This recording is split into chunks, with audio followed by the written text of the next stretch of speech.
What's up, Zox fan? We're back with some more Etheria Restart. Appreciate you guys for tuning in. And of course, I'm sending you guys a ton of positive vibes. If it has not been that positive, I hope that it gets much, much better soon. Like I mentioned in the last video, we're making another video on the Ethernet decree, but that's because there's so much more that has opened up and that we're able to actually see. I'll recap a couple of different things that I've been doing. First things first, I've been just kind of going through bouncing from area to area because you will get stuck at certain points and you will have to bounce around, but going and clearing the singularities where there's just basically the enemies that you have to fight, and then going and collecting the recruitment rendezvous point. Now, what's really important to note about this is that these aren't just specific, which I thought was just specific to the attribute of the region you're in. No, you can actually pick a unit in the recruitment that can help in another area. So you have to strategically pick who you might be lacking. You're going to have set options, not always going to be the case, but there's enough recruitment points where you can make those decisions. Like, I'm pretty sure I got one more here that I can go and do.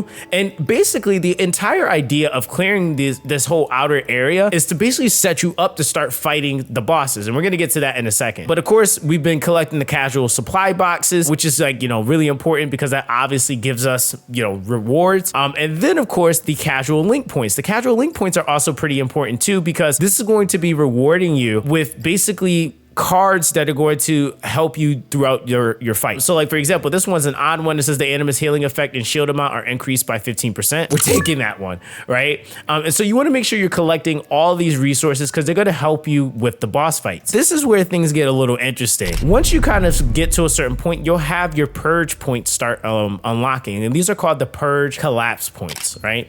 Now, this is one of the first ones that we have here. This is a Tiamat one, but you'll notice here that your two teams are actually now in one centralized location. And what's really cool is, like I said, this is like now the first time where you can actually see this, but you can also see, like, if you swap to the other team, you can also see like what shadow formers you have as well. And like, for example, this Lilith, I picked up in the area that I was in, which only has the odd and of course the hollow here, or sorry, the dark attribute. I was able to pick her up in a completely different region. So that's going to end up helping that team out if I need be. With that, we're just going to jump into this because, again, it's very interesting how much more difficult this is. And actually, I want to show you guys something real quick too. We got the card buffs going now, right? I got a really, really good one specifically for this team that I actually got from a box. So the support shop is going to be your best friend too. I had got up to 500, so I bought my first 500 box. It gave me the gold toxic infusion, which is super, super insane for the team that I'm currently running. But basically with that, it's going to allow me to be able to give more poison effects on top of the poison that I deal at a 20% chance, which is fair, right? I have a card on that's going to give me electronic barrier at the start of the wave. Each Animus gains immunity for 1 turn. So a lot of these fights now from here on out are going to be where the enemies are just faster than you, right? So you'll kind of see that, but this prevents them from being able to just set me up and obliterate me before I can even go. And then of course we have the Animus crit rate is increased by 6% and attack is increased by 10%. Do we really need this for this team specifically? No. So what I'm going to go for is actually healing and shield effect increase because we're running Tiamat and we're also running Ling Lo. That's like going to be a lot more beneficial. Now, the cool thing is that even if you're using cards in another team or in one team, if I swap over to a different region, I can click these cards and put them in these slots. It would just take them off of the other team and then I can go and just use them in another area. So you don't have to worry about your cards being locked. That's another thing I thought was going to be the case, but it's absolutely not. You can use your cards on any team. What's really cool is like this one, I feel like I'm going to have a much easier time doing, but the other ones, I don't know. All right, so we're actually faster. We're actually faster. I didn't think we were going to be faster. All right, so we're already cooking them with the DLTs. So he went and dispelled my immunity. That's okay. We're going to go for the debuff extension here. And then we actually going to taunt. If we can taunt, that'd be huge. Nice, we taunted Tiamat. that was the main one. I was like, yeah, we gotta taunt her. And that's gonna build up Tiamat stacks pretty quick. And in here, we can go, let's go S2. Buff everybody, attack up, crit. Now, they don't have any buffs, so we could technically go S1 here. And that just gives us a DOT chance, which we didn't land anything, that's okay. Now they're going for theirs, but we have immunity. So they can't land any DLTs on us. They can't stun us for real. All right, and now we get to go and detonate. So this is gonna be some pretty nice damage. Boom, really, really good damage there.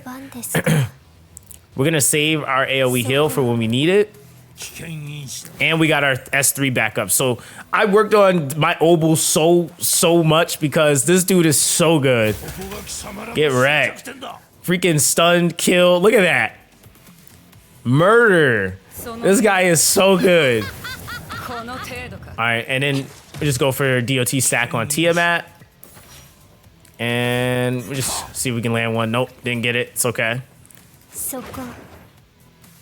All right. There we go. Now, look at this. You have to fight it again. You have to challenge the same boss again with a completely different team. So, yeah. I know you're like, oh, that was easy, just DOT. Listen, I didn't think this was gonna get like crazier, but this is kind of nuts. All right, so you gotta fight the exact same team. So it's like basically the team gets revived and your second team comes in to like do the finishing touch or finishing blow. But if your first team dies, the run is over, right? So you got to make sure that you're really making solid choices and I mean, honestly, investment over time to help you clear this because you see this gimmick, right? Oh, that's so clutch. Okay, so we landed the silences. This team's gonna be a little bit rougher. Now, I could have actually went for my Lilith for the work down on this team, but I didn't. So we're just working with what we got here. We're gonna go S2. Oh, sorry, S3. And the cool thing is that we have a cooldown reducer here. So we can always go into using her S3. And she gives us a cooldown reduction. Ooh, nice. Okay, I was like, I'm trying to hold her on. All right, so she got some regen there. We're gonna start getting some DOTs. We're gonna try to, let's try to increase her, cooldowns if we can. Oof, Obo is so strong, man. All right, let's see what we can do here. I'm hoping, yes. Oh no. I was hoping we would be able to get through that turn, but no, it's slow. He's gonna go crazy with these counters now. Yeah, they got our healer. Yeah, I think the second team is the end. We have some more DOTs. Okay, we do got a good amount of DOTs going though. Yo, my close was eating damage.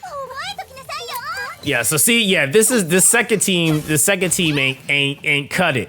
So I might have to put Lilith in. She might be a much better choice for just keeping them locked down in conjunction to my Asu.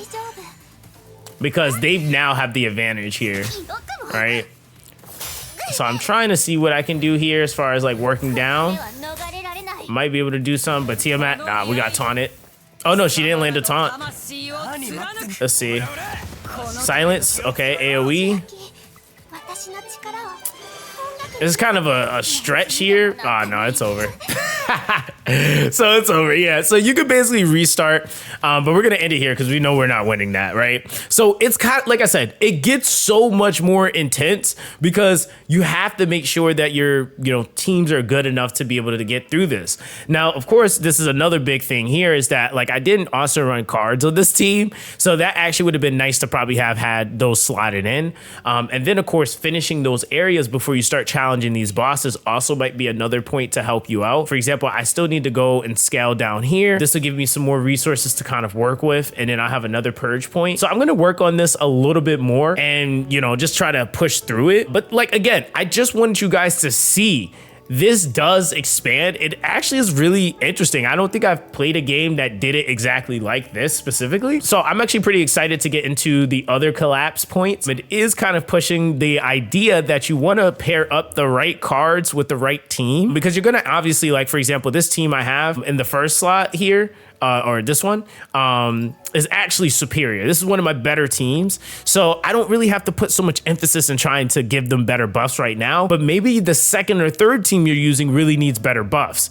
And so there's probably some, more work they're going to need to put into this. But overall, I feel like for what this is presenting, this is pretty fun and is actually making me get my brain tinkering. And like I said, I feel like this is going to help a lot of people actually learning what units do. Let me know what you guys think in the comment section down below. I just wanted to show you guys that because I was like, what the heck? But either way, man, everybody have an amazing day. Stay blessed. And of course, you might not sure when this stream will be, or sorry, this video will be live, but I might be streaming on twitch.tv/Zoxaskun. So make sure you guys go ahead and follow over there anyway, because we're going to be doing something I call the Etheria classroom. So we're going to be going through learning certain things about the characters, doing tier lists, just to kind of get ready for the global release of the game. So of course, if you guys want to come hang and chill, always super hyped to see you guys. So that's going to be that with this one, guys. Everyone stay blessed, and I'll catch you guys in the next one.